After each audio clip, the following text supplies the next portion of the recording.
Hello and welcome to my Monday message and weekly message. And today I'm going to talk about how to create life free from sugar. And I've also recorded a podcast on this topic, but today I just want to also show it here on YouTube and connect with you if this is something that you're looking to do in your own life. So if you watch some of my videos, you probably know I'm transformational health and life coach, but I'm also type 1 diabetic and I have been for over 25 years. So sugar really is my life story. So I always thought, does this food have a sugar in it? What about the carbohydrates? So I've started reading the labels very, very early on to understand what is included and how I need to calculate the carbohydrates and how I need to adjust my insulin dose to understand how much of the carbs given food has. And fortunately, now with the development of technology, there's a lot of apps that can help you in calculating the carbohydrates. But still, we are very bio-individual in terms of how we react and how our body reacts to sugar, to spikes. There are certain standard things, but we are all very bio-individual, so it's worth checking how you react to particular food groups. In my journey, and also the journey with my clients and even patients, like what really counted was the mindset and how in the first instance, apart from all the nutrition, which obviously is extremely important, how we can create long-term results. Because I have no doubts that if you apply nutritional knowledge, if you start using, complex carbohydrates, when you start knowing what portion size you should have and really eating whole foods, predominantly plant-based diet, you can reverse type 2 diabetes, you can reverse even the risk of pre-diabetes. But as a healthy individual who is struggling with sugar, which potentially in the future can contribute to some kind of, diabetic condition, then how do you go about it, right? Because nutrition is one thing. What about the mindset? What about all of the things that can help you on your journey so you can create long-lasting results? I know people, because you can approach weight loss, for example, in the same context. Like, I know what I need to do. I know that I have to eat well, exercise, don't overeat, a lot of that, but I don't do it, right? So this is one of the things, and part of the element of my programs anyways, always includes some kind of mindset. And I sometimes sound like a broken record because I really want my clients and patients to have that ingrained, that they keep themselves asking why I'm doing certain things, why I'm reaching for that snack.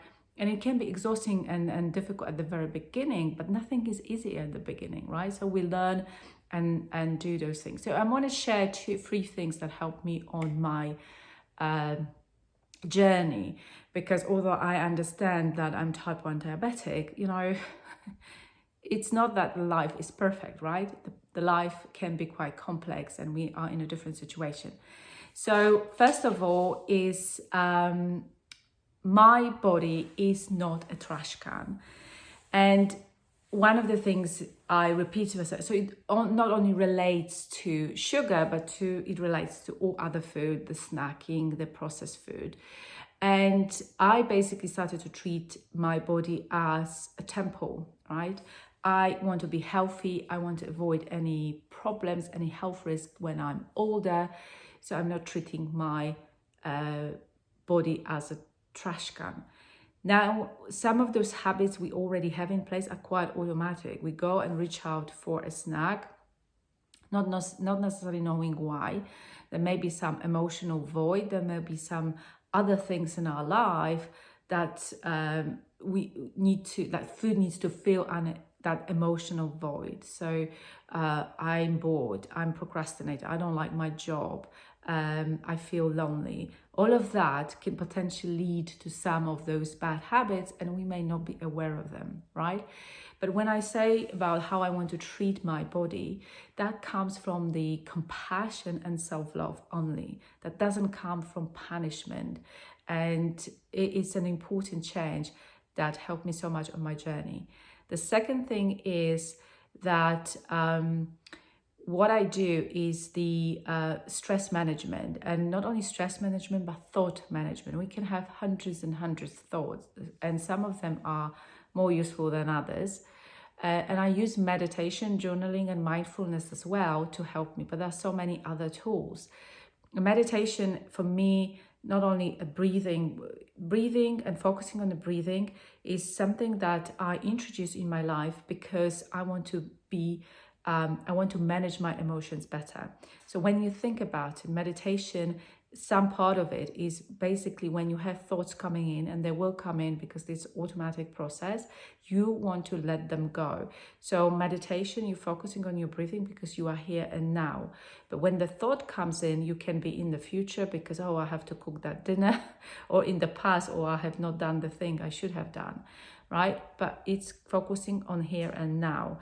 So that's with meditation. It's the same, the thought with when the urge coming in or when the craving comes in. What we want to do is just let that go, right? But for some people, and it takes practice, like if you want to have muscles, if you want to have nice toned body, you go to the gym, you do some exercises, whatever you need to do, and you probably do it every day. It's the same with the thought work. You do it every day. You meditate, you journal, you ask yourself, is that true? Is this thought actually making me or doing me any good, right? Because when we rebel, and quite often people want to rebel, so like, I can have the sweets and I can show everyone that I can have all this food and it's fantastic, but there's only detriment to yourself because nobody else cares really. So you care about yourself, you care about your body, and you say, well, yeah, I'm caring, yeah? So I'm working on my thoughts when all of them come in, and potentially some of them contribute to certain behaviors, and I take actions and I snack or whatever. And overeat as well, like, because I'm not interested in you like having one, a chocolate cakes once in a while and there is a celebration. But even with celebration, we can easily overeat. Instead of have one slice, we can have 2 slices, and we punish ourselves. Then we feel really bad about ourselves that we should only have one, or we don't have any because we're on some kind of restricted diet. But when you have all these thoughts, and when you have the process how to manage those thoughts, none of it actually happens in your head. And obviously that actions will follow. And the last thing that is very important piece of what I have just told you is the awareness, because you put your thoughts on the paper and they don't stay in your head all the time. You increase the awareness. So if I go and reach for the snack, well, what is the trigger? Am I bored and I need distraction, or I'm not hungry, right? Which could be a body signal. Like, so in that case, we're fixing the nutrition. We're fixing the nutrition with the previous meal. It didn't give me what I needed. It didn't give me the things that I really wanted, and that's why I'm hungry now. Like we may have this afternoon slump, right? So all of that potentially may happen, but increasing the awareness, and it's practice, and it's something that we do daily. We don't know. We have those thoughts. I had that snack, this snack, I overate during the kind of celebration I had, whatever. And we're doing with this compassion and self-love. We don't say like, oh, I'm bad at it, I can't do it, I've tried so many times and I can't do it. That's not about that. It's about practicing, understanding that you are work in progress, and it's all gonna be fine with the practice, right? And if you need help and you need accountability, working with like a coach, with somebody as a good coach can absolutely help you with that, right? But sometimes we feel ashamed that we've failed ourselves, and I had it with the clients. They didn't want to tell me the truth, or they didn't show up because they said like, well, I wasn't that good this week, so there was nothing to talk about. But it is to talk about your emotions, about your feelings and thoughts, what happened, right? Because that's the only way we bring them into awareness and we work on them. Otherwise, it's very difficult. It's very difficult because it's stuck in your head and it goes on repeat, right? I should have done this. I haven't done that. That was the bad week, like this, and not acknowledging ourselves in the whole process. One thing I just wanted, or last thing I wanted to stress, that in the whole process, like for being diabetic or having any other health condition, quite often it is regarded as very restrictive or something that, well, I can't have it because I'm this, right? So this illness totally defines us as a person, and it becomes very, very restrictive.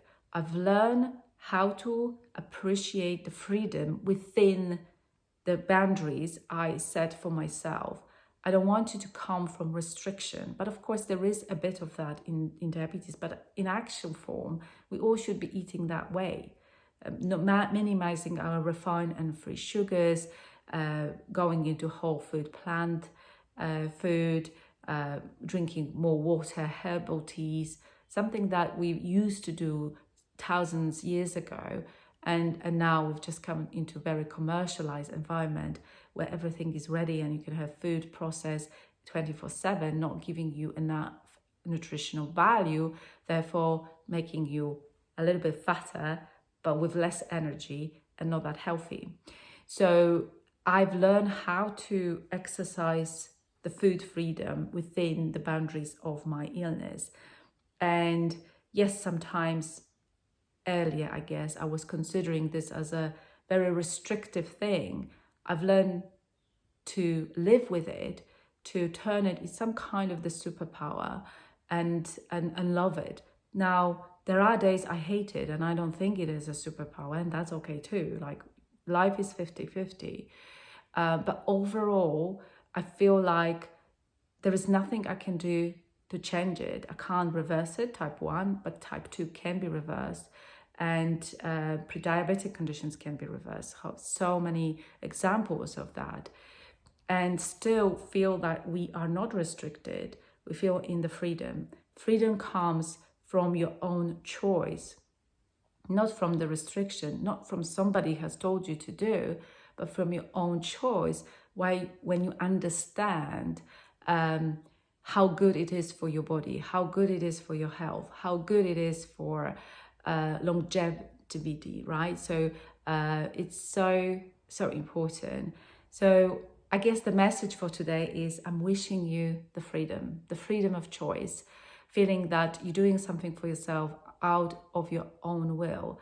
You are not directed by some impulses, urges, and bad thoughts. You are really truly directed through the love and compassion for your own self and for your own body. All right? Have a lovely, lovely week and speak to you next time.